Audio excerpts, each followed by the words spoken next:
आभारी है और बधाई भी देता है कि आप सभी लोगों के बीच जाने से मना नहीं करते।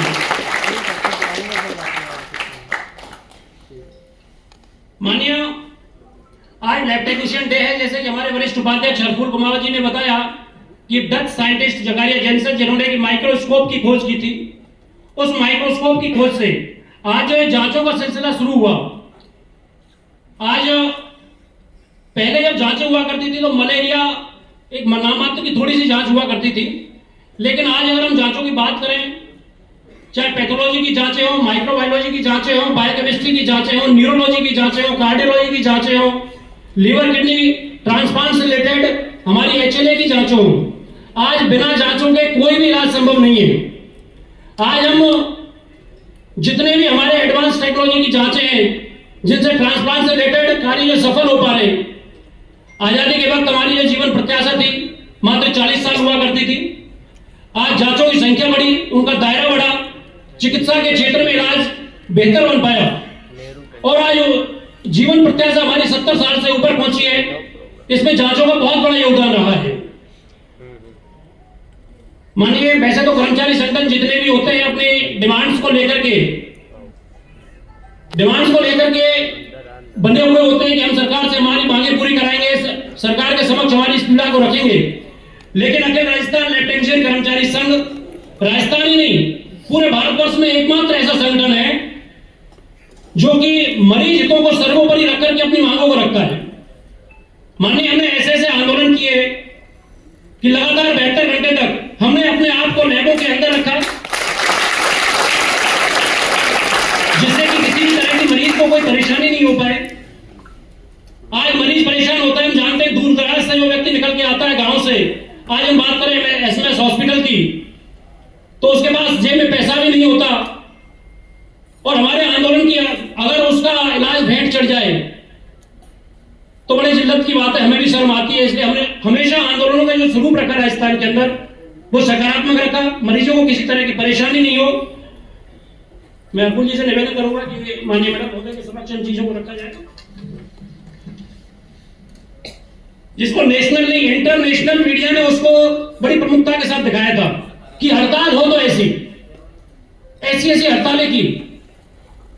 माननीय डिप्टी साहब महोदय, मैं एक किस्सा आपके साथ और शेयर करना चाहूंगा कि एक बार मैं मेरे किसी मित्र के साथ में SMS हॉस्पिटल में गया हुआ था बाढ़ में। वहीं 12-13 साल की बच्ची थी और कैंसर पीड़ित बच्ची थी। हमने उससे जाकर के मैंने पूछा, बेटा कैसे हाल है आपके?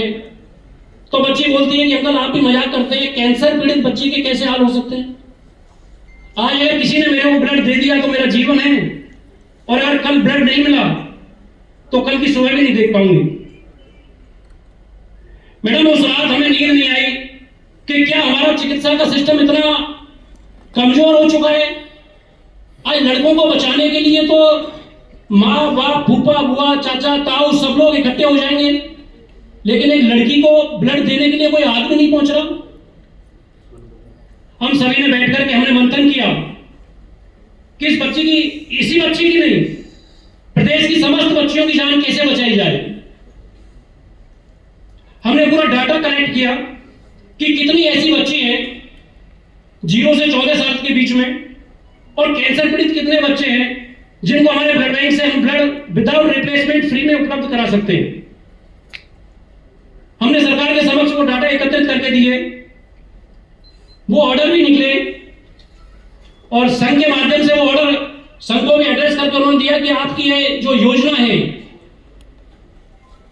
लाडली रक्त योजना नाम देते हुए हमने वो 0 से 14 साल तक की तमाम लड़की और कैंसर पीड़ित बच्चों को पूरे राजस्थान के अंदर विदाउट रिप्लेसमेंट फ्री में ब्लड उपलब्ध कराने के राज्य सरकार से आदेश कर रहा है।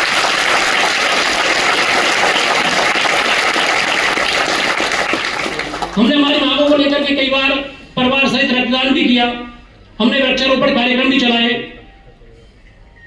माननीय मैडम के अभी कल का मैं एक अखबार पढ़ रहा था कि महिलाओं के लिए माननीय मैडम के द्वारा ग्रामीण महिलाओं के लिए जो अभियान चलाए जा रहे हैं, बड़ी खुशी हुई मेरे को उस अखबार को पढ़ करके कि आज हमारी ग्रामीण प्रदेश की महिलाएं शहरों में आकर के प्रशिक्षण ले रही हैं स्किल डेवलपमेंट के माध्यम से। और उस स्किल डेवलपमेंट के माध्यम से आज हमारा प्रदेश, आज आप सबने पढ़ा होगा कल का अखबार, 89.33% के साथ पूरे भारत में स्वरोजगार के लिए महिलाओं के लिए प्रथम राज्य बना। ये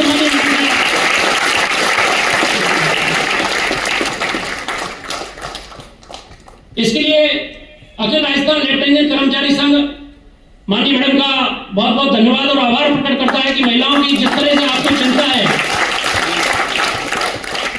और जिस तरीके से समाधान उनका किया जा रहा है।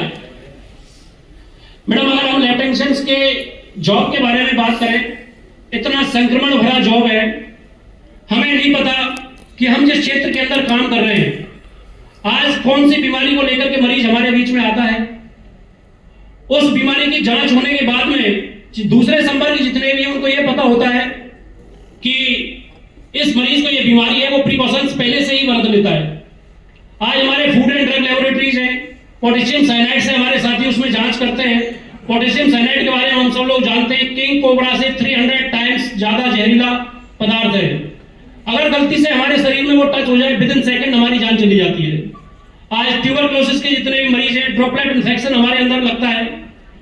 उस ड्रॉपलेट इन्फेक्शन को लेकर के हम हमारे परिवार के बीच में, बच्चों के बीच में जाते हैं।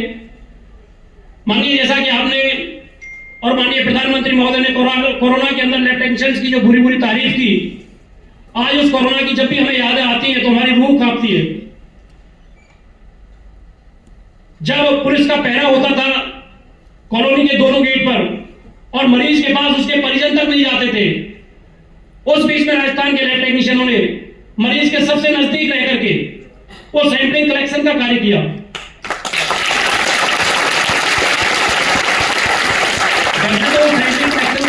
अकॉर्डिंग टू आईसीएमआर की जो गाइडलाइंस थी उनमें ईएनटी डॉक्टर्स का था, लेकिन हम जानते हैं कि ईएनटी डॉक्टर्स इतने नहीं थे।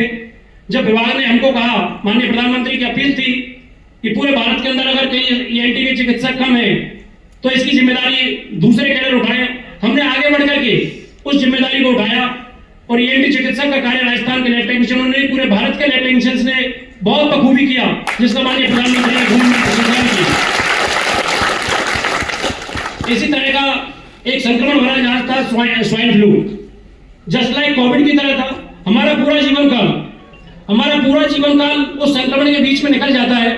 माननीय डिप्टी सीएम महोदय, हम पड़ोसी राज्यों के मरीजों की जांच करते हैं।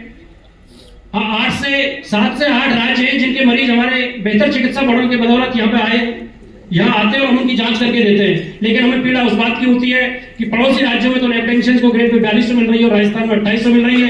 ये बड़ी हमारी पीड़ा है। हमें कई बार हमारे विभाग के आला अधिकारियों ने, मंत्री महोदय ने, सभी सरकारों में हमेशा उस पीड़ा को ऊपर तक पहुंचाया है कि इनके वेतन विसंगति है, ये बात पूरी होनी चाहिए, लेकिन किसी सरकार में हो नहीं पाई। लगभग 30 से 35 साल हो गए हम उस पीड़ा से जूझते आ रहे हैं। इस बार हमें पूरी आशा और उम्मीद है, जिस तरह का आपका व्यक्तित्व है, जिस तरह का व्यक्तित्व आप कभी किसी को भी हाथ नहीं होने देती और हमें भी हाथ नहीं होने देंगी। माननीय डिप्टी सीएम महोदय ने अपने कीमती और अमूल्य समय में से समय निकाला। इस सब के लिए हम एक बार पुनः माननीय डिप्टी सीएम महोदय का बहुत बहुत आभार और अभिनंदन करते हुए धन्यवाद प्रदर्शन करते हैं। जय संगठन, बहुत बहुत धन्यवाद।